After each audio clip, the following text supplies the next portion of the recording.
27 সারা রাত কানতে কানতে শেষ। ওদিকে কদর চলে গেছে 23 তারিখ। আছে না নাই? হতে পারে। বুদ্ধিমান মুমিনের কাজ হচ্ছে বেজর 5 রাত্রিতে, শেষ দশকের 5 বেজর রাত্রিতে এক সমান তালে ইবাদত করা, যাতে কোনো ক্রমে কদরের বরকত ছুটে না যায়। এরপর আল্লাহর হাবিব বললেন, কেউ যদি কোরআন খতম করে, কোরআন খতমের পরে যে ব্যক্তি দোয়া করবে তার দোয়াটা কবুল করে কে? মান খাতামাল কোরআন ফালাহু দাওয়া মুস্তাজাবা। কোরআন খতম করার পরে দোয়া করলে আল্লাহ দোয়া কবুল করে। হজের ময়দানে দোয়া করলে কবুল করে কে? আরাফাতের ময়দানে দোয়া কবুল হয়। তাওয়াফ করা অবস্থায় দোয়া করলে কবুল হয়। জামজামের পানি খেয়ে, মা উ জামজাম লিমা শুরিবালা, যেই নিয়তে জামজামের পানি খায় ওই নিয়ত কবুল করে কে? মুজদালিফায় দোয়া আল্লাহ কবুল করেন, মাতাফে কবুল করেন, মুলতাজামে কবুল করেন। কাবা ঘরের হাজরে আসওয়াদের কর্নার, কাবা ঘরের দরজা, দুই জায়গার মাঝখানে একটা জায়গা আছে, এটার নাম মুলতাজাম। এইখানে হয় ধাক্কা ধাক্কি। সুযোগ হলে ওইখানে দাঁড়িয়ে ওইখানে টাচ করে শরীর লাগিয়ে দোয়া করবেন, কবুল করবে কে? কিন্তু সুযোগ পাওয়া যায় না। এক মাওলানা সুযোগ পাইছিল, ধাক্কা ধাক্কি করে কোন রকম গেছে, যে একটা দোয়া করছে আল্লাহর কাছে, আল্লাহ জীবনে যা দোয়া করছিলাম আর যা করবো সব কবুল করে নাও। এই দোয়া করার সাথে সাথে খাইছে এক ধাক্কা, খাইয়ে অনেক দূর, তো কাম হয়ে গেছে, সমস্যা নাই। দোয়াটা কি করছিল? কি করেছিল? আল্লাহ জীবনে যত দোয়া করেছি আর যত দোয়া করব সব তুমি কবুল করে নিও। একটা দোয়া করছে উনি। মুলতাজাম ধরে কয় দোয়া করছে? এক দোয়া। কারণ কয়টা চাবে ওখানে? আল্লাহ এটা দাও ওইটা দাও, চাওয়ার সময় আছে? ওইখানে খালি ধাক্কা ধাক্কি। এজন্য উনি একটা চাইছে, আল্লাহ যা জীবনে চাইছিলাম আর যা চাবো সব তুমি কবুল করে নিও, এইটাই চাই, আর কিছু চাই না। সুবহানাল্লাহ পড়তে পারলেন না? শেষ কথা বলি এবার, দোয়া কবুলের 5টা শর্ত। এই কথা বলে আজকের আলোচনা শেষ। সবাই এবার অনেক খুশি। কয়টা শর্ত? জোরে বলেন। ধৈর্য আছে মাশাআল্লাহ, ওঠে নাই তেমন, মাঝে মাঝে একটু ধমক দেয় যাতে না ওঠে, বেশি বিশৃঙ্খলা করে ফেলে। এখন আবার ঠান্ডা হয়েছে। কয়টা শর্ত মনে থাকবে? এই যারা বলেন দোয়া কবুল হয় না, দেখেন নিজেদের সাথে মিলে কিনা। এই 5টা শর্ত যদি পাওয়া যায়, মুহূর্তেই আপনার দোয়া আরশে যে নক করবে।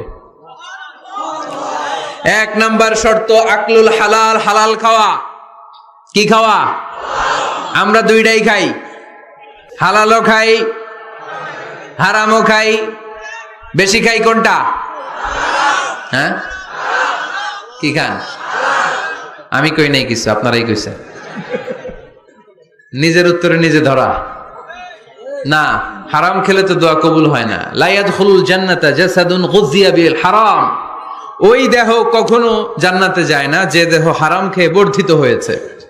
কেন দোয়া কবুল হয় না? মিলিয়ে নেন নিজের জীবনের সাথে, জাস্ট একটু মিলিয়ে নেন, খেয়াল করেন। আকলুল হালাল 1 নাম্বার শর্ত। ইউর ইনকাম শুড বি হালাল, ইউর ফুড শুড বি হালাল, ইউর ড্রিঙ্কস শুড বি হালাল, ইউর ফ্ল্যাট শুড বি হালাল, your bank balance should be হালাল। চিল্লায় বলেন ঠিক কি না?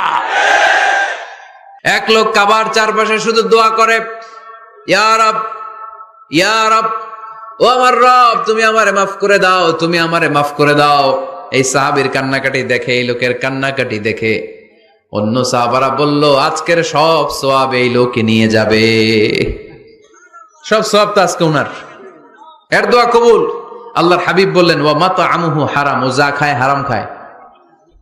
ওয়া মাশরাবুহু হারাম, যা পান করে হারাম।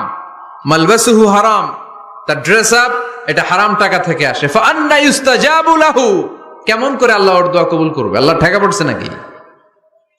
ইন্নাল্লাহা তাইয়্যিব লা ইয়াকবালু ইল্লা তাইয়্যিবা। আল্লাহ নিজে পবিত্র, আল্লাহ পবিত্র ছাড়া কোনো অপবিত্র জিনিস গ্রহণ করেন না। জিহাদের ময়দানে একজন সাহাবী ছিল, সর্বপ্রথম তীর মেরেছিল। নাম কে বলতে পারবে? সাআদ বিন আবি ওয়াক্কাস রাদিয়াল্লাহু তাআলা আনহু। উনি একবার আল্লাহর হাবিবকে বললেন, ইয়া রাসূলুল্লাহ, উদউ আল্লাহ আইয়াজআলানি মুস্তাজাবাদ দাওয়া। ও নবী, আপনি তো দোয়া করলে কবুল হয়, আপনি একটু আমার জন্য দোয়া করেন, আল্লাহ যেন আমারে মুস্তাজাবুদ দাওয়া বানিয়ে দেয়। কি বানিয়ে দেয়? মুস্তাজাবুদ দাওয়া মানে কি জানেন? যিনি চাইতে দেরি, কবুল হতে দেরি হয়। আল্লাহর হাবিব বললেন, ইয়া সাআদ, হে সাআদ, আতিব মাতাআমাক তাকুন মুস্তাজাবুদ দাওয়া। সাআদ, তুমি যেটা খাবে এটা হালাল খেও, হালাল খেলেই তুমি মুস্তাজাবুদ দাওয়া। সুবহানাল্লাহ পড়বেন না? আকলুল হালাল শারতুন লিকবুলিদ দুআ, দোয়া কবুলের প্রথম শর্ত। হারাম খেয়ে দোয়া করলে ওই দোয়া কখনো কবুল হবে না। 2 নাম্বার শর্ত, দোয়াটা করতে হবে একজনের কাছে, তিনি কে? চাইতে হবে একজনের কাছে, তিনি কে?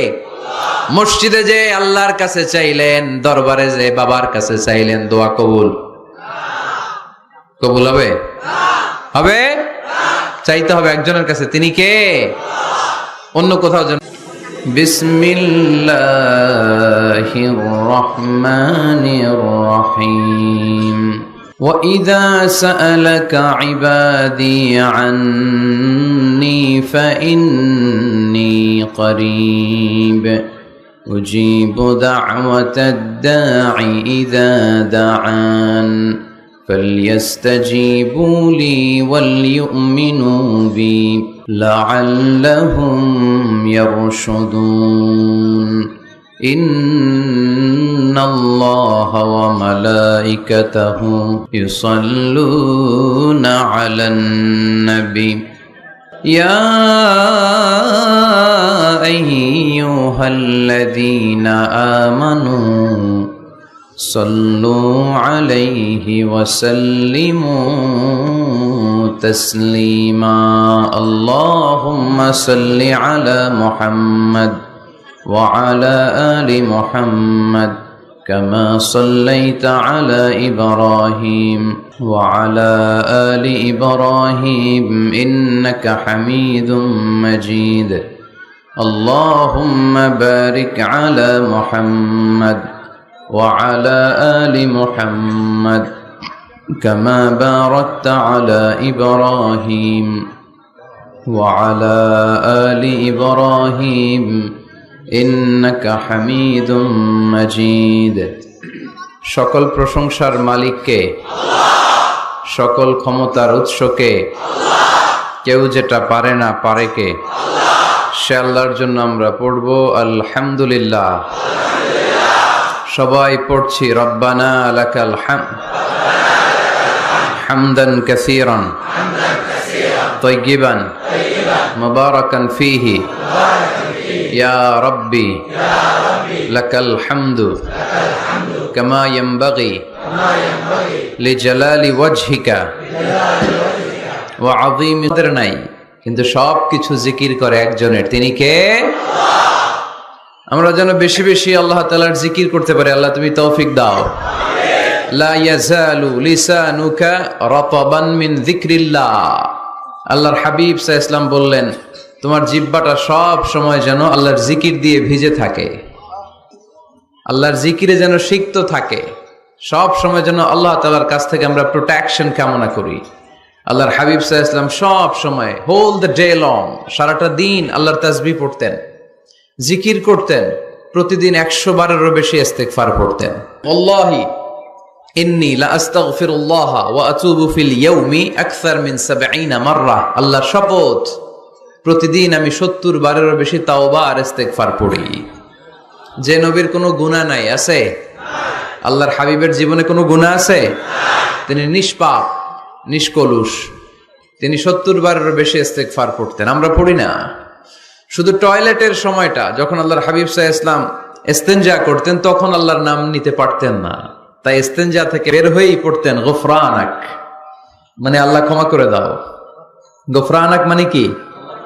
আল্লাহ ক্ষমা করে দাও। এই যে এতটুকু সময় তোমার তাসবিহ পড়তে পারলাম না, আল্লাহ তুমি আমার উপর রেগে যেও না, তুমি আমারে ক্ষমা করে দাও। এজন্য আমরা যেন সবসময় বেশি বেশি ইস্তিগফার করি। কি পড়ি? পড়েন আস্তাগফিরুল্লাহ, আবারও পড়েন আস্তাগফিরুল্লাহ, সবাই পড়ুন আস্তাগফিরুল্লাহ। আল্লাহর হাবিব সাল্লাল্লাহু আলাইহি ওয়াসাল্লাম বললেন, মান লাযামাল ইস্তিগফার জাআলাল্লাহু লাহু মিন কুল্লি দীকিন মাখরাজা। যে সব সময় ইস্তিগফার পড়ে, আল্লাহ তাআলা সব বিপদ থেকে তাকে মুক্ত করে দেয়। ওয়া মিন কুল্লি হাম্মিন ফারাজা, সব দুশ্চিন্তা থেকে তাকে আল্লাহ মুক্ত করে দেয়। সুবহানাল্লাহ পড়েন। ওয়ায়ারযুকহু মিন হাইসু লা ইয়াহতাসিব, এমন জায়গা থেকে আল্লাহ তাআলা রিজিকের ব্যবস্থা করে দেয় সে কল্পনাও করতে পারে নাই। সুবহানাল্লাহ পড়ে। মাঝে মাঝে এমন জায়গা থেকে রিজিক আসে আমরা কখনো ভাবি নাই, ভাবছি? হঠাৎ কোত্থেকে যেন খাওয়ার ব্যবস্থা হয়ে গেল, হঠাৎ কোত্থেকে যেন রিজিকের ব্যবস্থা হয়ে গেল। আপনি শুধু খাবার দাবার আর টাকা পয়সাকে রিজিক মনে করবেন না, আল্লাহর দেয়া সব নেয়ামতি রিজিক। এই যে সন্তান পেয়েছেন, এটা কার পক্ষ থেকে রিজিক? স্ত্রী পেয়েছেন, দিয়েছে কে? সবাই মিলে চাইলে একটা সন্তান বানানো যায়? আল্লাহ কাউরে ছেলে দেয়, কাউরে মেয়ে দেয়, কাউরে ছেলে মেয়ে দুইটাই দেয়, আবার কাউরে ছেলেও দেয় না, মেয়েও দেয় না। এরকম আছে না নাই? নিঃসন্তান বানিয়ে আল্লাহ পরীক্ষা করে। কাউরে আল্লাহ ছেলে বানিয়ে পরীক্ষা করে, কাউকে আল্লাহ মেয়ে বানিয়ে পরীক্ষা করে, কাউকে আল্লাহ হিজরা বানিয়ে পরীক্ষা করে। আছে আছে। হিজরাদেরকে আমি বলি প্রায় হিজরাদের ব্যাপারে, অনেক হিজরাও দেখি বিভিন্ন জায়গায় কমেন্টস করে যে হুজুর আমরাও শুনি আপনার ওয়াজ। আলহামদুলিল্লাহ, এটা ভালো। এই যে তৃতীয় লিঙ্গ, থার্ড জেন্ডার, এরা অবহেলিত কিন্তু আমাদের দেশে, কিন্তু এদেরকে নিয়ে আমাদের ভাবনা নেই। সংখ্যায় একেবারে কম নয়, এদের সংখ্যাও অনেক। এরা আমাদেরই সন্তান। আমার দুইটা মেয়ে, তো আল্লাহ মেয়ে না দিয়ে আমার ঔরসে হিজরা দিতে পারতো না? কথা বোঝে নাই?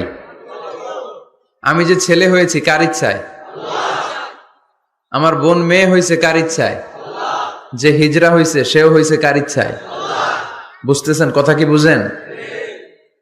তাহলে হিজরা এরা আমাদের সমাজেরই অংশ, এরা আমাদেরই সন্তান, কিন্তু আমরা এদেরকে পরিচয় করিয়ে দেই না কোথাও। দেখবেন এক লোকের এক ছেলে এক মেয়ে আর একটা হিজরা, তো ঘরে মেহমান আসলে উনি ছেলেরা পরিচয় করায় দেয়, ছেলের নাম আব্দুল্লাহ, মেয়ের নাম সুমাইয়া। হিজরা যে আছে ওরা সামনেই আনে না। ও সব সময় অবহেলিত, neglected in family as well as in the society. পরিবারও neglected, সমাজও neglected। ফলে সে দুঃখ ভারাক্রান্ত মন নিয়ে খুঁজতে থাকে, আমার মতো এরকম অসহায় কে আছে দেখি। সে খুঁজে পেয়ে যায় আরো কিছু হিজরাকে, পরে একসাথে হিজরা পাড়া বানায় এরা। জানেন, হিজরারা কিন্তু আরেকটা বয়স্কা হিজরার আন্ডারে থাকে, চাঁদাবাজি করে এরা। আপনাদের এলাকায় নাই তো, আপনারা বুঝেন না। ঢাকায় যাইয়েন একবার, জ্যামের মধ্যে আটকালেই খবর আছে, পুলিশেও ভয় পায় এদেরকে। আমি এক জায়গায় বলছিলাম যে এদেরকে পুলিশের দায়িত্ব দিয়ে দেন, যেহেতু এদেরকে সবাই ভয় পায়। এরা ট্রাফিক সিগন্যালের এখানে এমনি দাঁড়ায় থাকলেই চলবে, লেন চেঞ্জ করে কেউ উল্টা পাল্টা লেনে ঢুকবে না। This is call idea. Idea generate করতে না পারলে দেশের উন্নতি করা সম্ভব না। হিজরাদেরকে কর্মসংস্থানের ব্যবস্থা করা উচিত। এই এলাকার জনপ্রতিনিধি যদি কেউ থেকে থাকেন, অথবা পরবর্তীতে ভিডিওতে যদি শুনতে পান, আমার এই আবেদন, আপনারা হিজরাদেরকে খুঁজে বের করবেন, কর্মসংস্থানের ব্যবস্থা করেন। আমি পৃথিবীর অনেক জায়গায় এয়ারপোর্টে দেখেছি হিজরাদেরকে, দে হ্যাভ হিউজ স্ট্যাটাস, তাদের জব আছে, তাদের চাকরি আছে, তাদের সম্মান আছে, সামাজিক সম্মান। তারাও আমাদের মতো মানুষ, এজন্য তাদেরকে কর্মসংস্থানের ব্যবস্থা করেন, শিক্ষার ব্যবস্থা করেন। স্কুলে পাঠানো যায় না, বাবা মারা লজ্জা পায়, লুকাতে চায় এদেরকে। সন্তানের ফর্ম পূরণ করতে গেলে ওখানে লেখা থাকে জেন্ডার, ছেলে নাকি মেয়ে। তো এটা ছেলেও না মেয়েও না, একই লিখবে।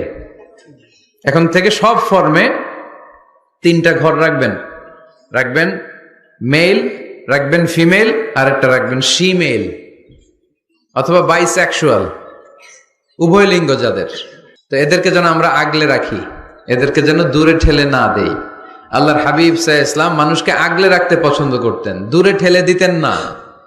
আল্লাহ রাসূল সাল্লাল্লাহু আলাইহি ওয়াসাল্লাম মন জয় করার কিছু বাক্য আমাদেরকে শিখিয়েছেন, how to reach in the people's heart, মানুষের হৃদয়ে কি করে পৌঁছতে হয় তিনি শিখালেন। তুমি বলো বাশশিরু, ইয়াসসিরু, ইয়াসসিরু ওয়ালা তুআসসিরু, বাশশিরু ওয়ালা তুনাফফিরু। সহজ করে উপস্থাপন করো, কঠিন করো না। মানুষকে সুসংবাদ দাও, ভয় দেখিও না। আমরা ভয় দেখাই, আছে না নাই?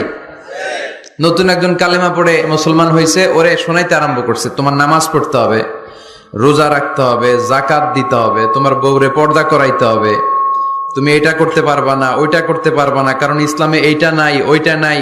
নতুন মুসলিম কয় তাইলে আমিও নাই, তোমাদের ধর্মে আমিও নাই। তো ভয় দেখেন কেন? ও যখন কালিমা পড়ে মুসলমান হয়েছে, ওরে বলবেন কিছু বই পড়ো না, এই বইগুলো পড়ো, তারপর আমাদের মসজিদে আইসো মাঝে মাঝে, দেখো কিভাবে কি হয়। ইসলামে কিছু প্রোগ্রামে নিয়ে যান, মসজিদে নিয়ে যান জুমার নামাজে, দেখো কেমনে পড়ে, কি বলে শোনো। তো এইভাবে গ্রাজুয়ালি মানুষের হৃদয়ে পৌঁছতে হয়। আমরা যেন মানুষকে ঐক্যবদ্ধ করতে পারি, আমরা যেন মানুষকে বিচ্ছিন্ন না করি, আমরা যেন দিনকে কঠিনভাবে উপস্থাপন না করি। আল্লাহ তুমি তৌফিক দাও। আরো জোরে পড়বো আমিন। আপনারা সবাই ভালো আছেন তো? আলহামদুলিল্লাহ ভালো আছি। তো আসার সময় দেখলাম যে গুড়ি গুড়ি বৃষ্টি পড়তেছে। আপনাদের উপরে পড়তেছে নাকি বৃষ্টি? চলে গেছে? মাশাআল্লাহ। মহিলাদের জন্য সরাসরি সম্প্রচার এবং ফেসবুক লাইভ প্রচার করা হবে। শুনতেছে বোনেরা? আলহামদুলিল্লাহ। আজকে সমাপনী দিবস, তার মানে গত রজনীতেও কথা হয়েছে।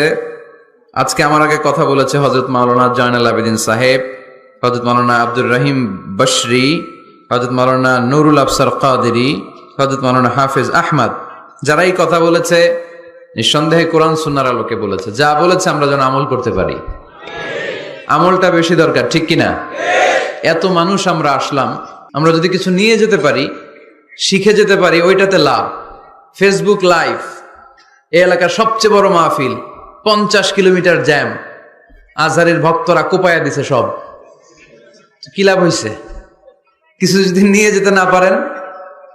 এজন্য এখনই শুরুতেই নিয়তটা খালেস করে নেন যে কয় মিনিট আমরা কথা শুনবো, আমরা যেন শুধুমাত্র কেবলমাত্র একমাত্র আল্লাহ তাআলার সন্তুষ্টির জন্য শুনতে পারি। আল্লাহ তুমি তৌফিক দান করো। আরো জোরে সবাই পড়বো আমিন। যে পরিমাণে তাফসির মাহফিল হয় এদেশে, ওই পরিমাণে হেদায়েতের ছোঁয়া স্পর্শ দেখা যায় না দেশে। তাফসির মাহফিল হয়, আবার ক্যাসিনোর ব্যবসা হয়। তাফসির মাহফিল হয়, আবার পেঁয়াজের দামও বাড়ে। তাফসির মাহফিলও চলে, লবণের গুজবও ছড়ায়, হয় না? তার মানে যে পরিমাণে এটার ইম্প্যাক্ট ইন দ্য সোসাইটি, এটার প্রতিফলন, এটার প্রভাব সমাজে থাকা দরকার ছিল, ততটা নাই। একেবারে যে নাই তা বলবো না, আছে। মানুষ পরিবর্তন হচ্ছে, দেখা যাচ্ছে। আমাদেরকে বলে, হুজুর আগে গান বাজনা শুনতাম, এখন কোরআন শুনি। আগে নামাজ পড়তাম না, এখন পড়ি। আগে দাড়ি রাখি নাই, হুজুর এখন দাড়ি রাখছি। তো এগুলো হচ্ছে পরিবর্তন। কিন্তু যে পরিমাণে তাফসির মাহফিল হয়, সেই পরিমাণে বাংলাদেশ হওয়া দরকার ছিল একেবারে ওলি আল্লাহদের দেশ, ঠিক কিনা? কিন্তু সবচেয়ে বেশি চোর বাটপার এই দেশ। আপনাদের এই এলাকায় আলহামদুলিল্লাহ নাই? এই এলাকাতেও আছে। তা না হইলে যেই পরিমাণ তাফসির শুরু হয়েছে যে সেপ্টেম্বর থেকে, সবচেয়ে বড় আল্লাহর ওলি হওয়ার কথা ছিল এই মাইকম্যানরা। সেপ্টেম্বর থেকে ওদের ব্যবসা আছে না নাই? কিন্তু দেখা যায় অধিকাংশ মাইকম্যান নামাজই পড়ে না। আপনাদের আজকেরটা ও পড়ে, আজকের মাইকম্যান পড়ে আলহামদুলিল্লাহ, বেশিরভাগ পড়ে না। মিডিয়াওয়ালাদের কি অবস্থা জানি না, কি অবস্থা? নামাজ টামাজ পড়ো তোমরা? হ্যাঁ পড়ো, নামাজ পড়বা, নামাজগুলো পড়ো। শুধু তোমরা, ও আবার কমিটিরও ছাড়বে না এরা। কমিটির যারা আছেন আপনারাও নামাজ পড়বেন। শুধু বছরে একটা মাহফিল করে দিলেই দায় সারা সব আদায় হয়ে যায় না, ঠিক কিনা? আমরা সব সময় ইসলামের পক্ষে, আমরা সব সময় কোরআনের পক্ষে, আমরা সব সময় আল্লাহর হাবিবের পক্ষে, ঠিক কিনা? ঘটা করে 1-2 দিনের জন্য যেন আমরা ইসলাম পালন না করি, আমরা যেন সারা বছর ইসলামের পক্ষে থাকি। আল্লাহ তুমি থাকার তৌফিক দান করো। অনেক অতিথিবৃন্দ এসেছেন। কায়সারুল হক জুয়েল ভাই, জাফর আলম সাহেব, হেফাজতুল্লাহ নদভী, ব্যারিস্টার নুরুল আজিম, ওমর হামজা, মাওলানা মোহাম্মদ সৈয়দ, মাওলানা নুরুল ইসলাম। আল্লাহ তুমি সবাইকে কবুল করো। আমরা সরাসরি কোরআনের কথা শুরু করব। আজকে আমরা কথা শুনবো দোয়ার ব্যাপারে। কিসের ব্যাপারে? দোয়া করেন আপনারা? কার কাছে করেন? দোয়া করা, দোয়া চাওয়া দুইটাই সুন্নাত। দুইটাই কি? আমরা বলি না যে আম্মা আমার জন্য দোয়া করবেন, আব্বা দোয়া করবেন। হুজুরের কাছে বলি হুজুর দোয়া করবেন। বড় ভাইকে বলি ভাই দোয়ায় আমাকে শামিল রাখবেন। বলি ইউসুফের খিলে আপনারা বলেন না বোধহয়? বলেন এটা বলবেন। দোয়া চাওয়া, দোয়া করা দুটোই সুন্নাহ।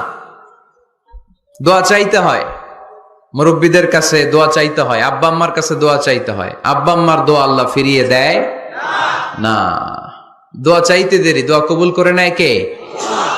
আমরা আব্বা আম্মারে রেখে দিয়ে অমুক দরবারে যাই, অমুক দরবারে যে দোয়া চাই, আসল বড় দরবার যে আমার ঘরে এটাই ভুলে যাই। আমার আব্বার চেয়ে বড় কোনো পীর সাহেব আমার জন্য হতে পারে, আমার মায়ের চেয়ে বড় দোয়াকারী আমার জন্য পৃথিবীতে থাকতে পারে। পৃথিবীর সবাই মিলে, সব আল্লাহর ওলিরা মিলে কোরআন খতম দিয়ে এখানে ফু দিল একটা গ্লাসের পানির ভিতরে, আপনার আম্মা কিংবা আব্বা শুধু বিসমিল্লাহ বলে আর একটা গ্লাসের পানির মধ্যে ফু দিল, মায়ের দোয়াটা মুহূর্তেই কবুল করে নিবে কে? হজ করে আসছেন কারা কারা দেখি? অনেক হাজি সাহেবান আছে, মাশাআল্লাহ, হাত নামান। এই যে 3 লক্ষ 4 লক্ষ টাকা খরচ করে হজ করে আসলেন, আপনার হজটা আল্লাহর কাছে গ্র্যান্টেড, কবুল হয়েছে। এরকম কবুল হয়েছে এই মর্মে হাত তুলতে পারবেন কে কে দেখি? হুজুর আমি নিশ্চিত আমারটা কবুল হয়েছে। নাই, কারণ কবুল করার মালিক কে? আমরা কামনা করি সব হাজি সাহেবানদের হজ কবুল হোক। আমিও হজ করেছি 2018 সালে। আমরা কামনা করি আমাদের হজ উমরাগুলো কবুল হোক, কিন্তু হাত তুলে বলা যাবে না হুজুর আমারটা কবুল হইছেই, বলা যাবে? হইতেও পারে, নাও হইতে পারে। হাজি সাহেব লেখার জন্য, আল হাজ লাগানোর জন্য অনেকে যায়, আছে না নাই? তাওয়াফুল ওয়াদা একটা তাওয়াফ আছে, বিদায়ী তাওয়াফ। কি তাওয়াফ? হজের সব কাজ শেষে ফেরার আগে কাবা ঘরের সাথে দেখাটা, মোলাকাত করে আসতে হয়। আল্লাহর হাবিব বললেন সর্বশেষ দেখাটা যেন কাবা ঘরের সাথে হয়, 7টা তাওয়াফ যেন সে করে। তো এক লোক 6 তাওয়াফের পরে ফোন আসছে দেশে, তো মেয়েরে বলতেছে মা আর একটা তাওয়াফ বাকি আলহাজ হইতে, একটু পরে তুই ফোনটা দে, একটু পর দে, আলহাজ হইতে আর একটা তাওয়াফ বাকি। তো উনি গেছে কি হওয়ার জন্য? আলহাজ হওয়ার জন্য। নামের আগে আলহাজ লাগাবেন না। কেউ যদি আপনারে বলে হাজি সাহেব, বলুক, কিন্তু আমি হজ করছি একজনরে দেখানোর জন্য। তিনি কে? আল্লাহ। এজন্য ইখলাসটা বড় জরুরি। লোক দেখানো মনোভাব আমাদের সবকিছুকে ধ্বংস করে দেয়। তো যারা হজ করেছেন কেউ কিন্তু হাত তুলতে পারলেন না যে হুজুর আমি 100% কনফার্ম যে আমার হজটা কবুল হয়েছে। এজন্য আব্বা আম্মা থেকে দোয়া নেওয়ার দরকার আছে না নাই? দোয়া চাইবেন, দোয়া চাইবেন। মায়ের মর্যাদা অনেক বেশি, বাবার চেয়ে 3 গুণ বেশি, কমসে কম। কয় গুণ বেশি? মা মা মা, তারপর বাবা। 3 বার মা। কয়বার মা? 1 বার বাবা। তার মানে মাকে ইসলাম দিয়েছে স্বর্ণ পদক, দিয়েছে রৌপ্য পদক, দিয়েছে ব্রোঞ্জ পদক, আর বাবাকে দিয়েছে সান্ত্বনা পুরস্কার। আমরা এটা নিয়েই খুশি, ঠিক কিনা? তাহলে মাকে 3টা পুরস্কার, স্বর্ণ পদক মা, রৌপ্য পদক মা, ব্রোঞ্জ পদক মা, বাবারে দিছে কি? সান্ত্বনা পুরস্কার। এজন্য মায়ের মর্যাদা বেশি। লাউ কাতাআতা জিলদাক, চামড়া কেটে যদি মায়ের পায়ের জুতা বানিয়ে দাও। ছোটবেলা যে মায়ের বুকের দুধ খেয়েছো, আল্লাহর হাবিব বললেন 1 ঢোক দুধের শোধ আদায় হবে না, ঠিক কিনা? আহা, যাদের মা নাই তারা জানে মা না থাকার কি জ্বালা। যাদের বাবা নাই তারা জানে বাবা না থাকার কি জ্বালা। এখন ঘরে ঝগড়া করেন, এখন ভাল লাগে না আব্বা আম্মারে, এখন আব্বা এই ভুল ধরে, আম্মা এইটা বলে, এখন অনেক অসহ্য লাগে। যেদিন চলে যাবে ওই দিন বুঝতে পারবেন মাথার উপর থেকে ছাতাটা নাই হয়ে গেছে, বটবৃক্ষটা চলে গিয়েছে, আর উপদেশ দেওয়ার মতো কেউ নাই, কাছে আগলে রাখার মতো কেউ নাই। এজন্য আব্বা আম্মা থাকতে আমরা যেন আব্বা আম্মার কাছ থেকে দোয়া চাই। আব্বা আম্মার দোয়া কোনোদিন আল্লাহ তাআলা ফিরিয়ে দেয় না। অনুরূপ ভাবে মুসাফিরের দোয়া আল্লাহ ফিরিয়ে দেয় না। সফরে বেরোলেই দোয়া করবেন, পারবেন? মনে থাকবে? এখান থেকে ঢাকা যান না আপনারা? আনতা মুসাফির, এখান থেকে ঢাকা গেলে আপনি মুসাফির, দোয়া করা শুরু করে দিবেন। যদি জুলুমের শিকার হন, মাজলুম, ইত্তাকু দাওয়াতাল মাজলুম, আল্লাহর হাবিব সাল্লাল্লাহু আলাইহি ওয়াসাল্লাম বললেন মাজলুমের বদদোয়াকে ভয় করো, কেননা মজলুমের বদদোয়া আর আল্লাহর আরশের মাঝখানে আল্লাহ কোনো পর্দা রাখে না। দোয়া করতে দেরি, এই দোয়া কবুল করে নেয় কে? মজলুমের দোয়া আল্লাহ তাআলা কবুল করে। এজন্য আব্বা আম্মার কাছ থেকে যেন আমরা বেশি বেশি দোয়া নিতে পারি। আল্লাহ তুমি তৌফিক দাও। দোয়া চাওয়াও সুন্নাহ, দোয়া করাও সুন্নাহ। বুঝতে পেরেছেন? দোয়া নিজের জন্যও করবেন, অন্যের জন্যও করবেন। রাজি আছেন তো? অনেকে বলে হুজুর আমার দোয়া আমি করব, আমি আরেকজনের জন্য করব কেন? ওনারটা উনি করুক, আমারটা আমি করি, এরকম কথা আছে না নাই? না, অন্যের জন্য দোয়া করবেন, এতে লাভ আছে। আপনি যখন কারোর জন্য দোয়া করেন, ফেরেশতারা আল্লাহর কাছে দোয়া করতে থাকে, আল্লাহ যেই দোয়া সে তার ভাইয়ের জন্য করলো, আগে দোয়াটা তার নিজের জন্য কবুল করে দাও। মা মিন মুসলিম ইয়াদউ লিআখিহিল মুসলিম বিযাহরিল গায়ব ইল্লা ক্বালাল মালাক ওয়ালাকা বিমিসলিন, ফেরেশতারা বলে ওয়ালাকা বিমিসলিন, আপনি দোয়া করলেন আল্লাহ আমার এই ভাইটার টাকা পয়সা নাই, তুমি তারে ধনী বানায় দাও। ফেরেশতারা তখন বলে ওয়ালাকা বিমিসলিন, মানে আল্লাহ যিনি দোয়া করতেছে আগে তারে ধনী বানিয়ে দাও। সুবহানাল্লাহ কইতে পারলেন না? আরো জোরে বলেন সুবহানাল্লাহ। একখানা ডর করি কওয়াজি সুবহানাল্লাহ। এবার বেড়ে গেছে আওয়াজ। একখানা ডর করি হওনাবাজি, এইটা বললে কক্সবাজারের ভাইরা বলতে পারে। ডর করি কইতে হবে বড় বড় করে। আপনার ভাই অসুস্থ, আপনি দোয়া করলেন আল্লাহ আমার ভাইটা অসুস্থ, তারে তুমি সুস্থ করে দাও। ফেরেশতারা বলে ওয়ালাকা বিমিসলিন, মানে আল্লাহ যিনি দোয়া করতেছে তার কোনো রোগ বালাই থাকলে আগে তারে সুস্থ করে দাও। তো এই জন্য অন্যের জন্য দোয়ার দরকার আছে না নাই? আল্লাহর হাবিব সাল্লাল্লাহু আলাইহি ওয়াসাল্লাম বললেন দোয়া মুখুল ইবাদা, দোয়া হচ্ছে ইবাদতের নির্যাস। নামাজ পড়লেন, রোজা রাখলেন, যাকাত দিলেন, কিন্তু দোয়া করলেন না, তার মানে আসল নির্যাসটা আপনি মিস করলেন, ঠিক কিনা? আরেক বর্ণনায় এসছে আর দোয়া হুয়াল ইবাদা, দোয়াটাই নাকি ইবাদত। দোয়া যে করতেছেন এটাই ইবাদত। আওয়াজ করে পড়তে হবে আল্লাহু আকবার। এজন্য প্রতিটা সালাতে যখন আমরা নামাজে দাঁড়াই, যখন মুসল্লায় দাঁড়াই, আমরা যখন সূরাতুল ফাতিহা পড়ি, এর মধ্যে আল্লাহ একটা দোয়া শিখিয়েছেন, পড়েন ইহদিনাস সিরাতাল মুস্তাকিম, ইহদিনাস সিরাতাল মুস্তাকিম। ও আল্লাহ, show us the right path, show us the correct path। আল্লাহ আমাদেরকে সহজ সরল সোজা পথ দেখান। আল্লাহর হাবিব সাল্লাল্লাহু আলাইহি ওয়াসাল্লাম একবার খেজুর গাছের ডাল দিয়ে মরুভূমিতে একটা টান মারলেন, সোজা একটা টান, আর ডানে বায়ে অনেকগুলো দাগ কাটলেন। আল্লাহর হাবিব বললেন ডানের ছোট ছোট রাস্তাগুলো শয়তানের রাস্তা, ওরা হাতছানি দেয়। আসো নাচের অনুষ্ঠানে আসো, গানের অনুষ্ঠানে আসো, মদের আড্ডাখানায় আসো, জুয়া খেলাতে আসো, ওইদিকে যাওয়া যাবে না। মুমিনের রাস্তাটা সোজা, এটা সিরাতুল মুস্তাকিম। এই রাস্তায় যদি একবার উঠে যান, ডানে বায়ে কোনো মোড় নাই, খালি চলবে, খালি চলবে, ইউটার্ন নাই, কোনো চৌমুহনী নাই। এই রাস্তা শুরু হয়েছে দুনিয়াতে, এই রাস্তার শেষ মাথা ঢুকে গিয়েছে জান্নাতে। এজন্য প্রতিদিন সালাতে আমরা পড়ি আল্লাহ তুমি আমাদেরকে সরল সঠিক পথ দেখাও। আমরা যদি কোনোদিন রাস্তা হারিয়ে ফেলি, আমাদেরকে রাস্তা দেখায় কে? আমি যদি কোনোদিন পথ ভুলে যাই, হাতে ছানি দিয়ে কাছে নিও, মমতার বন্ধনে আমায় বেঁধে সব ভুল ক্ষমা করে দিও। পড়েন আমিন। এজন্য সালাতের মধ্যে দোয়া আছে না নাই? প্রতিদিন আমরা দোয়া করি, দোয়াটা পড়ি, কিন্তু অর্থ বুঝি না। এর চাইতে দামি দোয়া হতে পারে ইহদিনাস সিরাতাল মুস্তাকিম, আল্লাহ সিরাতুল মুস্তাকিমের পথ দেখাও, সোজা পথ। এই জন্য দোয়ার গুরুত্বের কোনো শেষ নাই, এটা অনেক গুরুত্বপূর্ণ। It's an art. দোয়াটা একটা শিল্প, এটাকে আত্মস্থ করতে জানতে হয়। সব কাজের মধ্যে first class, second class, third class আছে না নাই? কারো দোয়া থার্ড ক্লাস দোয়া, কারোটা সেকেন্ড ক্লাস, কেউ করতে পারে ফার্স্ট ক্লাস দোয়া, ঠিক কিনা? দোয়ার মতো যদি দোয়া করতে পারেন, এটা হচ্ছে ফার্স্ট ক্লাস দোয়া, মুহূর্তে আরশে পৌঁছে যায়। এটাকে রপ্ত করতে হয়, এটার মধ্যে আবেগ জুড়ে দিতে হয়। অনেকে দোয়া করে আবেগ নাই, আছে না নাই? জুমার দিন দেখবেন নামাজ পড়ে ইমাম সাহেব দোয়া করতেছে, অনেক মুসল্লি দোয়াও করতেছে, ওদিকে তাকায় আছে, হাত কিন্তু এইভাবে, আর তাকায় আছে জানালার দিকে। ও কি দোয়া করতেছে? কথা বলেন, আছে না নাই? এই জন্য দোয়াটা করবেন কায় মনোবাক্যে, খুব আন্তরিকতা দিয়ে, হৃদয় থেকে। আপনার চোখের পানি যেন ঝরে। চোখের পানি যদি কোনো দোয়ার মধ্যে পড়ে, আপনি বুঝে যাবেন এই দোয়া আল্লাহর কাছে কবুল। চোখের পানি এত দাম। 2 ফোঁটা পানি আল্লাহর কাছে সবচাইতে প্রিয়। এক হচ্ছে জেহাদের ময়দানে শহীদের শরীর বেয়ে ঝরে পড়া রক্তের পানির ফোঁটা, দ্বিতীয়টা হলো অনুতপ্ত বান্দার চোখের পানির ফোঁটা। নিজের ভুলগুলো বুঝতে পেরে কেউ যখন কান্না করে আল্লাহর কাছে কাঁদে, তার চোখের পানি চোখ বেয়ে নাকের ডগা বেয়ে মাটিতে পড়ার আগেই ওই ক্রন্দনরত বান্দার জীবনের সব গুণ আল্লাহ মাফ করে দেয়।